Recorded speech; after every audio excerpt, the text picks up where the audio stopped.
ਤਾਂ ਚੋਣਾਂ ਦੇ ਨਤੀਜਿਆਂ ਦਾ ਇੰਤਜ਼ਾਰ ਹੈ, ਪਰ ਇਸ ਸਭ ਦੇ ਵਿਚਾਲੇ ਸਿੰਘੂ ਬਾਰਡਰ ਤੋਂ ਇੱਕ ਵੱਡੀ ਖਬਰ ਹੈ, ਉਸ ਦਾ ਰੁਖ ਕਰਦੇ ਹਾਂ। ਸਿੰਘੂ ਬਾਰਡਰ ਦੇ ਉੱਤੇ ਐਸਐਚਓ ਤੇ ਹਮਲੇ ਦੀ ਜਾਣਕਾਰੀ ਸਾਹਮਣੇ ਆ ਰਹੀ ਹੈ। ਅੰਦੋਲਨ ਦੇ ਵਿੱਚ ਸ਼ਾਮਲ ਪ੍ਰਦਰਸ਼ਨਕਾਰੀ ਦੇ ਵੱਲੋਂ ਹਮਲਾ ਕੀਤਾ ਗਿਆ, ਜੋ ਇਲਜ਼ਾਮ ਨੇ ਪੁਲਿਸ ਦੇ ਜਵਾਨ ਦੀ ਕਾਰ ਖੋਹ ਕੇ ਭੱਜ ਰਿਹਾ ਸੀ ਮੁਲਜ਼ਮ ਪਿੱਛਾ ਕਰ ਰਹੇ ਐਸਐਚਓ ਦੇ ਉੱਤੇ ਤਲਵਾਰ ਦੇ ਨਾਲ ਹਮਲਾ ਕੀਤਾ ਗਿਆ। ਐਸਐਚਓ ਦੀ ਗਰਦਨ ਤੇ ਸੱਟ ਲੱਗੀ ਹੈ, ਹਸਪਤਾਲ ਦੇ ਵਿੱਚ ਜ਼ੇਰ ਇਲਾਜ ਹੈ, ਗੰਭੀਰ ਦੱਸਿਆ ਜਾ ਰਿਹਾ ਹੈ।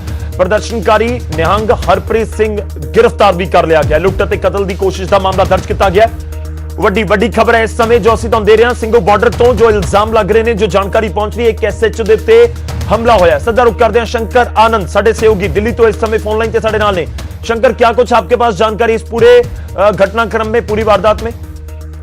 दरअसल ये जो मामला है कल रात 8 से 8:15 बजे का है, जिस वक्त में हरप्रीत सिंह नाम का एक जो प्रदर्शनकारी है, जो किसान प्रदर्शन के दौरान में वहां पर मौजूद था, उसने वहां पर एक अपने तलवार के दम पर एक पुलिसकर्मी का कार जो है वो लेकर भागने लगा। इसी बीच में उसके पीछे कई पुलिसकर्मी दौड़े। जब पुलिसकर्मी उसके पीछे दौड़ना स्टार्ट किए तो उसके बाद कुछ दूरी पर यानी मुकरबा बॉर्डर पर जाकर उस शख्स ने उस कार को छोड़ दिया और वहां से एक स्कूटी लेकर भागना शुरू किया, जिससे कि गली मोहल्ले के अंदर से आसानी से निकला जा सके। उसके बाद पुलिसकर्मी भी उसके पीछे दौड़े और अपने कार का पीछा करना शुरू किए। कुछ देर के बाद पुलिसकर्मी और वो शख्स हरप्रीत सिंह दोनों आमने सामने जब आ गए, उसके बाद अपने तलवार से एक पुलिसकर्मी पर हमला किया। जो पुलिसकर्मी जिसको चोट आई है वो समयपुर बादली का एसएचओ है और उसका नाम आशीष दुबे है। आशीष दुबे जख्मी हुए, इसके साथ ही एक और शख्स जो है वो जख्मी हुए और जो एसएचओ की जान हालांकि बच गई, गर्दन पर चोट लगी है। रात में उनको अस्पताल में भर्ती कराया गया और इस मामले की नजाकत को देखते हुए तमाम पुलिसकर्मियों ने उस शख्स को गिरफ्तार कर लिया है। हालांकि रात में इस मामले में उसका मेडिकल जांच भी करवाया जा रहा था कि कहीं वो शराब के नशे में तो नहीं है या कोई नशा तो नहीं कर रखा है, तो इस मामले की भी जांच करवाई जा रही थी। लेकिन जिस तरह से ये मामला सामने आया है, इस मामले में जो वरिष्ठ पुलिस अधिकारी इस मामले में इन्वेस्टिगेशन भी करवा रहे हैं कि आखिर किस तरह से ये पूरा मामला हुआ, किस तरह से उस प्रदर्शनकारी ने पुलिसकर्मी पर हमला किया और वो आखिर कार लेकर क्यों भागना चाहता था। तो इस मामले में अब तफ्तीश की जा रही है।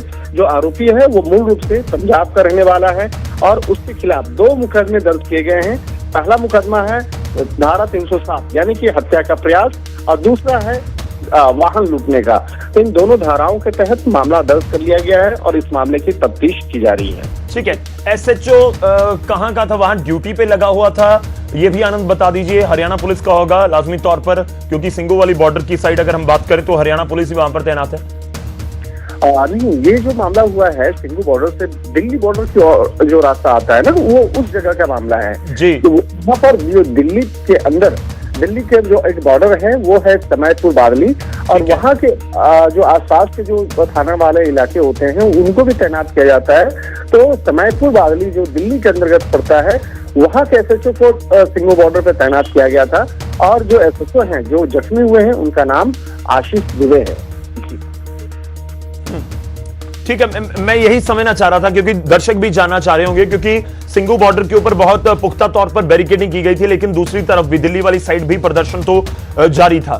ये भी एक बार फिर से आप बता दीजिए कि कार लेकर भाग रहा था किस तरह से, या पुलिस की कार थी, एसएचओ की निजी कार थी, इसके बारे में कोई जानकारी, या किसी और की कार थी? देखिए, इस मामले में अभी तक बहुत ज्यादा जानकारी नहीं दी गई है, लेकिन इतना जो एफआईआर है उसके मुताबिक ये बताया गया है कि जो दिल्ली के साइड मैंने कि जो बॉर्डर लगा हुआ है, जो बैरिकेडिंग की हुई है, उस बैरिकेड के दूसरी साइड यानी कि दिल्ली साइड, दिल्ली से मुकरबा बॉर्डर होते हुए जो रास्ता सीधे आईटीओ की ओर जाती है, इस साइड की ये मामला है। जो बैरिकेड लगा हुआ है उससे दिल्ली साइड वाले में, तो वहां पर जो कार लगी हुई थी उस कार में बैठ करके जब वो निकलने का प्रयास किया तलवार के दम पे, पहले उसको कार को उसमें खुद से बैठा, उसके बाद जब वो निकलना शुरू हुआ तो उसके बाद तुरंत वहां पर स्थानीय जो और भी दूसरे पुलिस थे उन्होंने तुरंत वायरलेस पे कॉल दिया कि एक शख्स तलवार के दम पर कार में बैठ करके लेकर भागने की कोशिश कर रहा है। तो मुकरबा बॉर्डर की अगर बात करें तो ये मुकरबा बॉर्डर मुकरमा चौक जो है वो वही चौक है जहां से आपको याद होगा कि जब ਸਿੰਘੂ बॉर्डर 26 जनवरी को जब वहां से ट्रैक्टर मार्च निकला था और जहां से यू टर्न लेना था, यू टर्न लेकर वापस फिर ਸਿੰਘੂ बॉर्डर पर जाना था, लेकिन वहां से ही बैरिकेड जो पहला तोड़ा गया था, उसके बाद तमाम जो प्रदर्शनकारी है दिल्ली की ओर मूव किए थे, तो वही मुकरबा चौक उसी जगह पर उस शख्स ने उस कार को छोड़ दिया और पास में जो एक स्कूटी वहां पे पड़ा था, स्कूटी चालक को धकेल के उसके बाद स्कूटी लेकर वहां से निकलने का प्रयास किया। और जो उसके पास में समयपुर बादली जो उस इलाका जो है वहां पर उस गली मोहल्ले में उस वक्त ने सोचा कि गली मोहल्ले के अंदर निकला जाए जिससे कि वो बच सके, लेकिन स्कूटी से जब लेके भागने का प्रयास किया, रास्ता बहुत ज्यादा अच्छा नहीं था, जिसके चलते वो वहां पे पकड़ा गया। और पकड़े जाने के बाद में जो एसएचओ वहां पे मौके पे पहुंचे, जो एसएचओ सबसे पहले उसे धर दबोचने के लिए पहुंचे, तो उसके ऊपर में तलवार से हमला किए जाने की खबर है, जिसके चलते उनके गर्दन और उनके हाथ में चोट लगी है और उनको रात में ही पास के स्थानीय अस्पताल में भर्ती कराया गया। उसके बाद आरोपी को गिरफ्तार करने के बाद उसे पास के अस्पताल में ले जाकर उसका मेडिकल जांच करवाया गया और मेडिकल जांच करवाने के बाद उसकी औपचारिक तौर पर गिरफ्तारी की पुष्टि कर दी गई है। ਚਲੋ ਸ਼ੁਕਰੀਆ, ਧੰਨਵਾਦ ਸਾਡੇ ਨਾਲ ਜੁੜਨ ਦੇ ਲਈ, ਇਸ ਪੂਰੀ ਜਾਣਕਾਰੀ ਦੇ ਲਈ। ਤਾਂ ਇਹ ਪੂਰਾ ਸਿੰਘੂ ਬਾਰਡਰ ਤੋਂ ਪੂਰਾ ਘਟਨਾਕ੍ਰਮ ਆਇਆ ਦਿੱਲੀ ਵਾਲੇ ਪਾਸੇ ਦੱਸਿਆ ਜਾ ਰਿਹਾ ਕਿ ਐਸਐਚਓ ਵੀ ਦਿੱਲੀ ਦੇ ਵਿੱਚ ਸਮੇਪੁਰ ਬਾਦਲੀ ਥਾਣੇ ਦੇ ਵਿੱਚ ਤੈਨਾਤ ਸੀ, ਉਹਨਾਂ ਦੇ ਉੱਤੇ ਹਮਲਾ ਹੋਇਆ। ਲਾਜ਼ਮੀ ਤੌਰ ਤੇ ਜਾਂਚ ਦਾ ਵਿਸ਼ਾ ਹੈ ਕਿ ਆਖਰ ਇਹ ਕੌਣ ਨੇ, ਕਿ ਵਾਕਈ ਕੋਈ ਅੰਦੋਲਨਕਾਰੀ ਸੀ ਜਾਂ ਫਿਰ ਅੰਦੋਲਨਕਾਰੀ ਦੇ ਭੇਸ ਦੇ ਵਿੱਚ ਕੋਈ ਹੋਰ ਉੱਥੇ ਪਹੁੰਚਿਆ ਹੋਇਆ ਸੀ ਜਿਸ ਦੇ ਵੱਲੋਂ ਇਸ ਪੂਰੀ ਘਟਨਾ ਨੂੰ ਅੰਜਾਮ ਦਿੱਤਾ ਗਿਆ। ਜਾਂਚ ਦਾ ਵਿਸ਼ਾ ਜ਼ਰੂਰ ਹੈਗਾ, ਇਹ ਪੁਲਿਸ ਜਾਂਚ ਕਰ ਰਹੀ ਹੈ। ਤੇ ਤੁਹਾਨੂੰ ਦੱਸ ਦਈਏ ਕਿ ਐਸਐਚਓ ਦੇ ਉੱਤੇ ਤਲਵਾਰ ਦੇ ਨਾਲ ਹਮਲਾ ਜ਼ਰੂਰ ਕੀਤਾ ਗਿਆ। ਹਰਪ੍ਰੀਤ ਨਾਮ ਦੱਸਿਆ ਜਾ ਰਿਹਾ ਹੈ, ਕੋਈ ਨਿਹੰਗ ਸਿੰਘ ਦੱਸਿਆ ਜਾ ਰਿਹਾ, ਹਰਪ੍ਰੀਤ ਸਿੰਘ, ਜਿਸ ਨੂੰ गिरफ्तार भी कर लिया गया है।